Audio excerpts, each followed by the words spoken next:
خبر شامل کرتے ہیں اسلام آباد سے۔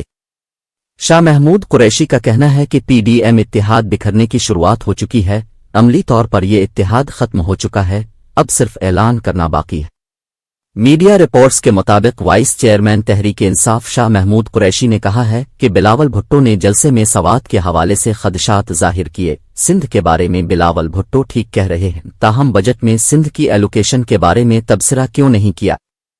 آزاد کشمیر کے وزراء الیکشن میں ٹھپے لگنے کا اعتراض اٹھا رہے ہیں، کیوں نہیں پیپلز پارٹی اور نون لیگ فیصلہ کرتی پی ڈی ایم کے اتحاد کو برقرار رکھنا نہیں؟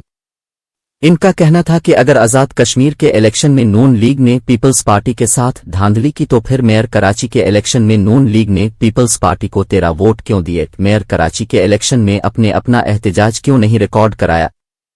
شاہ محمود قریشی نے کہا کہ میرے کلپس اور انٹرویوز موجود ہیں، میں نے کہا تھا پی ڈی ایم کا اتحاد بکھر رہا ہے، کل سے اس کی شروعات ہو چکی ہے، ابھی تو بجٹ پر ووٹنگ ہونا باقی ہے، ہم ہر حلقے میں امیدوار تیار کر رہے ہیں، ہر کسی کو اپنے امیدوار تلاش کرنے کا حق ہے۔ یاد رہے کہ اس سے قبل شاہ محمود قریشی نے کہا کہ بے گناہ پر ہاتھ نہیں ڈالا جائے گا، تو بے گناہوں کو چھوڑ دیں۔